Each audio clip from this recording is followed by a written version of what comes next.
मुझे भी नहीं पता यार। चैप्टर 5 है आपका क्या? Rural development. चैप्टर 5 आपका क्या है? रूरल डेवलपमेंट की आपसे बात करते हैं। इस चैप्टर के अंदर आपको क्या क्या चीज पढ़नी है? तो सबसे पहले इस चैप्टर के अंदर आपको मीनिंग के बारे में बताएंगे। हाँ बुला लो, ऊपर है वैसे भी। रूरल डेवलपमेंट है, रूरल डेवलपमेंट की मीनिंग। फिर उसके बाद रूरल क्रेडिट जो होता है वो क्या है? Rural credit, source of rural credit, institutional non institutional sources हैं यहाँ पर। लिंकिंग चैलेंजेस क्या आते हैं किसी भी रूरल एरिया को डेवलप करने के लिए, ये भी क्या है इस चैप्टर के अंदर हम पढ़ेंगे। जैसे कि कोई भी रूरल एरिया होता है डेवलप तो होता नहीं, क्रेडिट की काफी ज्यादा प्रॉब्लम आती है, तो उनको वहां पे क्या देना होता है? सेल्फ हेल्प ग्रुप चलाए जाते हैं जिनको आप SHG के नाम से जानते हैं, जो लोगों को ये बात बताते हैं, वहां के किसानों को या वहां के जो लोग रह रहे हैं, कि आपको छोटे छोटे काम करके खुद को कैसे आपको डेवलप करना है, इस चीज के बारे में बताते हैं। रूरल बैंकिंग भी आती है, क्रिटिकल एवोल्यूशन है, एग्रीकल्चर मार्केट और मीनिंग ऑफ कल्चरल, गवर्नमेंट कैसे इम्प्रूव करती है मार्केटिंग सिस्टम को, ये सारे काम इस चैप्टर में आप क्या है पढ़ेंगे। उसके बाद आपको पता है कि रूरल एरियाज में क्या क्या चीजें आपको देखने को मिलती है। एनिमल हस्बेंड्री देखने को मिलेगी, पशुपालन हो गया, फिशरीज देखने को मिलेंगी, हॉर्टिकल्चर देखने को मिलेगा, और क्या होंगे आपकी ऑर्गेनिक फार्मिंग, ये सब भी देखने को आपको मिलता है, खाद वगैरह बनाना, या फिर ऐसी ऐसी फार्मिंग जिसमें कि कोई केमिकल सब्सटेंस का इस्तेमाल ना हो, भी आपको देखने को मिलेगा। ये तो इस चैप्टर में फिर समरी असेसमेंट है यहाँ पर, दिखाई दे रहा ना बेटा? सबसे पहले अगर मैं आपसे बात करूं किसकी मीनिंग की, तो मीनिंग का मतलब क्या है? मीनिंग का मतलब है एक्शन प्लान। क्या चीज है यहाँ पे? एक्शन प्लान, कि क्या एक्शन लिया जाना चाहिए इकोनॉमिक वे में, सोशल वे में और एनवायरमेंटल वे में। इकोनॉमिकली मतलब लोगों को पैसे की क्या हो सके, हेल्प हो सके, अपने आप को आगे बढ़ा सके, सामाजिक स्तर पर उनका विकास हो सके, एनवायरमेंटली भी अगर वो कोई काम कर रहे हैं तो उनको एनवायरमेंटल सपोर्ट भी मिले। ये चीज है। मतलब मान लो अगर आप किसी ऐसी जगह पर कोई चीज उगा रहे हो जो वहां पे आपको एनवायरमेंटली सपोर्ट नहीं कर रहा, और बारिश जैसे एग्जाम्पल, अब एक किसान को खेती करने के लिए क्या जरूरत है? बारिश की जरूरत है, लेकिन उसको ये पता चलता है कि एनवायरमेंट, बारिश हो ही नहीं रही, और उस वजह से क्या होता है? सूखा पड़ जाता है। तो ये भी क्या उसके लिए लॉस वाली चीज है। इशू ऑफ रूरल इकोनॉमी के अंदर रहता ही है, तो यहाँ पर लिंगरिंग एंड इमर्जिंग चैलेंजेस आते हैं लोग के सामने इकोनॉमी के, तो वहां पर क्या किया जाता है? रोड मैप तैयार कर लेते हैं वो, कि कैसे, किस कॉन्टेक्स्ट में हम इंडियन रूरल इकोनॉमी को क्या करेंगे? ग्रोथ करेंगे।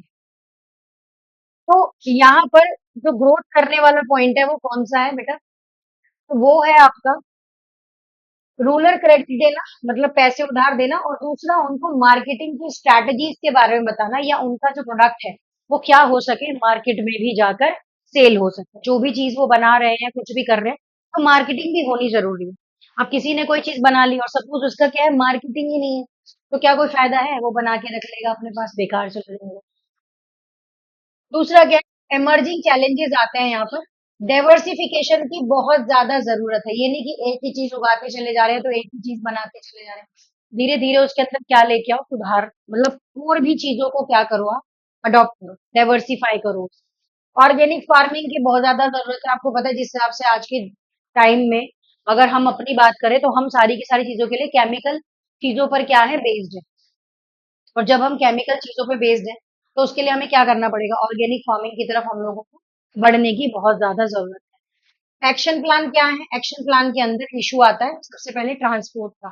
रूरल एरियाज को क्या करना है? लिंकिंग करना है, मतलब कि कनेक्ट करना है अर्बन एरियाज के साथ, तभी तो वो लोग इजीली अपना माल बनाकर कहीं पर बेच पाएंगे। ये चीज है। प्रोविजन, पावर ऑफ एनर्जी देनी है, चाहे आप इनको लाइट कह लो, इलेक्ट्रिसिटी कह लो, किसी भी तरह की पावर ऑफ एनर्जी जो उनको जरूरत है उनके काम करने के लिए, वो आप दे सकते हो। परमानेंट इरिगेशन की अगर मैं आपसे यहाँ पे बात करूं, तो यहाँ पर इरिगेशन होना बहुत ज्यादा जरूरी है। मतलब ये नहीं कि वो सिर्फ पानी के लिए बरसात पर ही निर्भर रहे, उसके लिए उनके पास ट्यूबवेल्स होने चाहिए, वेल्स होने चाहिए, कैनल्स होनी चाहिए, जो इजिली उन तक क्या कर सके? पानी को पहुंचा सके। एग्रीकल्चर रिसर्च भी होती रहनी चाहिए, कि अगर ये चीज अभी आप इस तरीके से तैयार कर रहे हो, तो आप इसको क्या कर सकते हो? दूसरे तरीके से भी डेवलप कर सकते हो। उसकी साइंस की किताब तुमने दी नहीं थी मोशीश को? भाई उसको दे तो देता यार, सुबह डांट खाई है उसे। अब यहाँ पर क्या है देखो, लिंगरिंग चैलेंजेस का मतलब समझो एक मिनट क्या होता है। इशू और challenges that have lasted a long time, ऐसे इशू जो बहुत लंबे समय से क्या है, चलते आ रहे हैं। In the context of rural development, the related issue of rural credit and rural marketing के बीच में देखने को मिलते हैं। और एमर्जिंग चैलेंजेस क्या होते हैं? Issue which have recently started to grow. देखो लिंगरिंग इशू तो वो है जो बहुत लंबे समय से लोग क्या है फेस कर रहे हैं, और इमर्जिंग इश्यूज वो है जो काम करते वक्त आपके सामने आते हैं, शॉर्ट टाइम पीरियड के लिए होते हैं, ये नहीं कि ये चलता रहता है, धीरे धीरे चीजें जो है वो खत्म हुई हो जाती है। अब यहाँ पर एक चीज जो पढ़ने वाली है क्या है, हिस्टोरिकली अगर बात करें नेशंस की, तो एग्रीकल्चर सेक्टर के ऊपर बात करते हैं, जो कि अनएम्प्लॉयमेंट और पॉवर्टी की हालत जो क्या है बहुत ज्यादा मैसिव है इस सेक्टर में। तो उसको हटाने के लिए क्या करते हैं, क्रॉप, अल्टरनेटिव क्रॉप की तरफ बढ़ना जो है वो बहुत ज्यादा क्या हो जाता है, जरूरी हो जाता है। ये नहीं कि आप एक ही क्रॉप पे बेस्ड है, अब वो सीजनल है, तो ये मतलब थोड़ी है कि अगर आप 3 महीने उस क्रॉप को उगाओगे तो बाकी 3 महीने आप खाली बैठे रहोगे। तो आप क्या करो, तो अल्टरनेटिव प्रोविजन की तरफ बेस्ड हो। ठीक है भाई, खाना वाना खाया है? ठीक है, ये चीज है।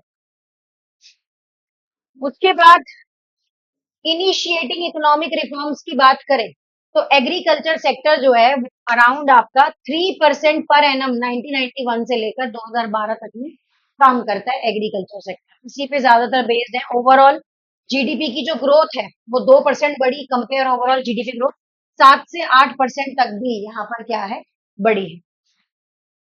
उसके बाद जीडीपी ग्रोथ जो है ना has led to structural imbalance economy हो जाती है समटाइम एग्रीकल्चर सेक्टर में।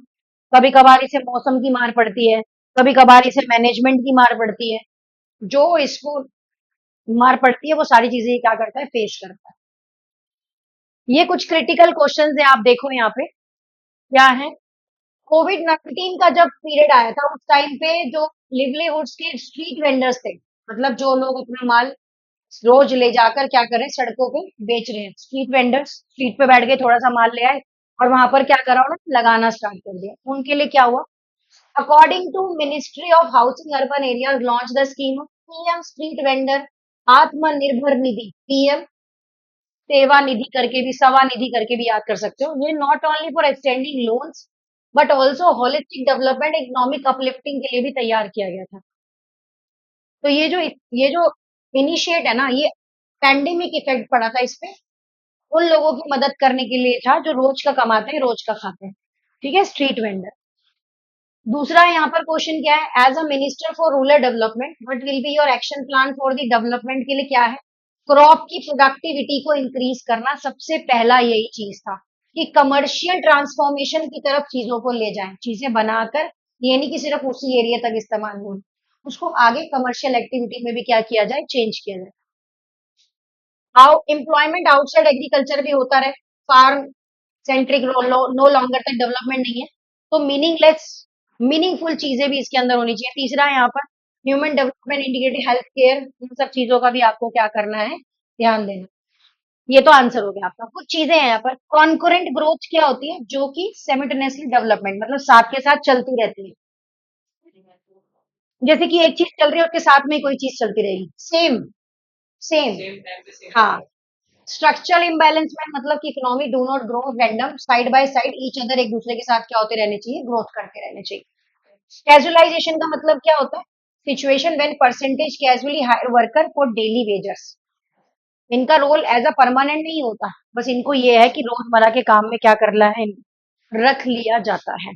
तो ये आपका चैप्टर था आज, ठीक है, जो मैंने आपको यहाँ तक पढ़ाया।